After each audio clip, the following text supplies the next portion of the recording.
Hi guys, good day and welcome back to my YouTube channel. This is Glenn Pajares, and in today's video I'll be discussing about the moral philosophy of Friedrich Nietzsche. So Friedrich Nietzsche is a postmodern thinker, a German philosopher, one of the pioneers of existentialism. And he's also very controversial because in one of his works, The Gay Science or The Happy Science, Nietzsche mentioned about the death of God, that people have killed God. Also, one of the difficulties in understanding Nietzsche is his way of expressing his philosophy because he wrote in aphorism, in poetry style. So it causes a lot of challenge in interpreting Nietzsche. But anyway, it is our goal to interpret him. And the focus of our video today is what is Nietzsche's view or perspective on the good life, or how does one live a moral, ethical, or a good life?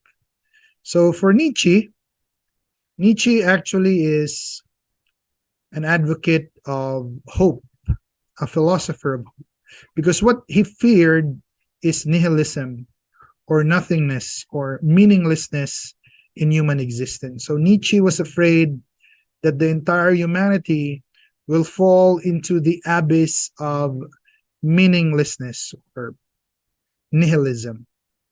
Because he observed that in the postmodern time, most, if not all, intellectuals or thinkers became atheist intellectuals, atheist philosophers, atheist scientists. And he feared that if this is the kind of thinkers that we will have in the world, then the world, humanity, will fall into meaninglessness. So Nietzsche doesn't believe in meaninglessness. Nietzsche is very optimistic that while we live, there will always be meaning, there will always be hope, there will always be positivity in life. There's no room or reason why we should think of life as something meaningless. So, what Nietzsche did, if our time or the postmodern age is characterized by meaninglessness, and if the intellectuals or many people don't believe in God anymore, who for Nietzsche is the ultimate source and basis of morality or ethics or a good life, then the best thing to do is to make sure that there will always be a basis, that people will remain grounded in order not to fall into meaninglessness. So Nietzsche proposed that if the world will reject God, so there should be something to hold on. There should be a basis. There should be a reason why we should think of life as something good. And for him, it is the duty of the individual man to create meaning. That is why he is a proponent of the concept Übermensch. There are many translations. Others would translate it as overman, the transcendental man, the one who transcends oneself, one's weakness, one's current status or state of affairs.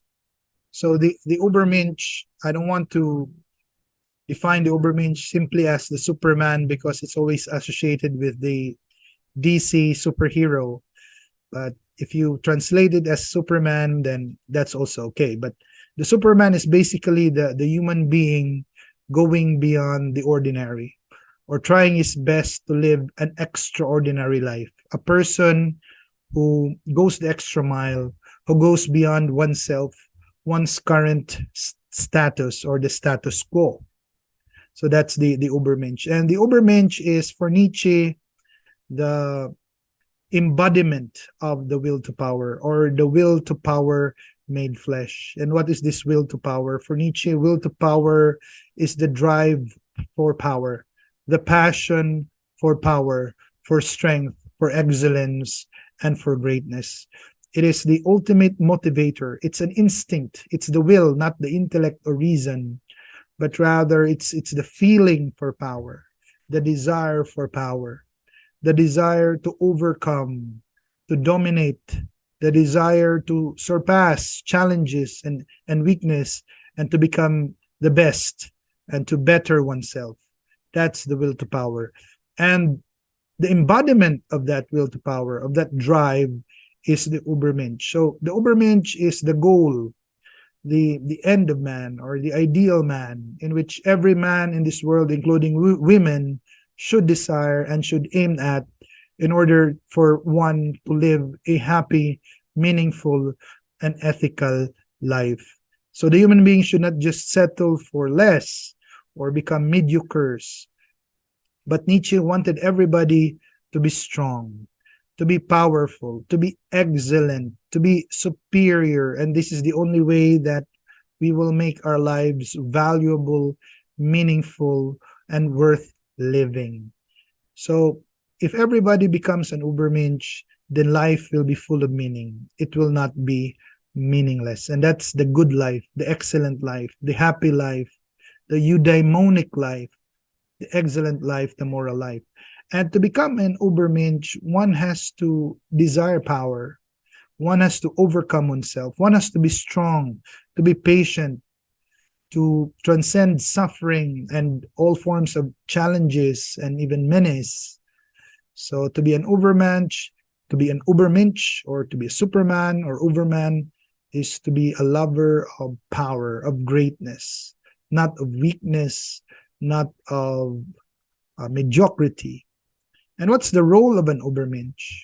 So if one has chosen or has become an Ubermensch, one will create his or her own values. So one of the characteristics or qualities of an Ubermensch is to be a creator of values. That is why Nietzsche defines virtue or value as something that is associated with power, strength, and excellence, and not weakness. Thus, Nietzsche differentiates between the Herden morale and the master morality. So the master morality is any morality or virtues that exude power, strength, excellence, superiority, transcendence, not of weakness. And the Ubermensch embraces life as it is, both the glory, the beauty, the greatness of life, and all of its suffering and challenges. So the Ubermensch does not escape the negativity of life, the challenges of life, the suffering of life, but rather the Ubermensch, the ideal man, the goal of human life, which is to become strong and powerful. One has to embrace, one has to say yes to life, to affirm life as it is, to see the beauty of life despite the sufferings and challenges and all its evil. So that's how Nietzsche think of a happy life, an excellent life, a good life, or a moral life. So don't settle for less. Don't be weak.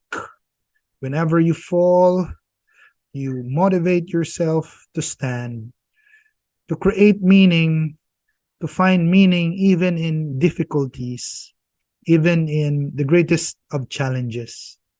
So that's how Nietzsche becomes a herald of hope, an optimist rather than a pessimist, a person who believes in meaning in life. So that's the philosophy of Nietzsche on morality. So thank you for watching and listening.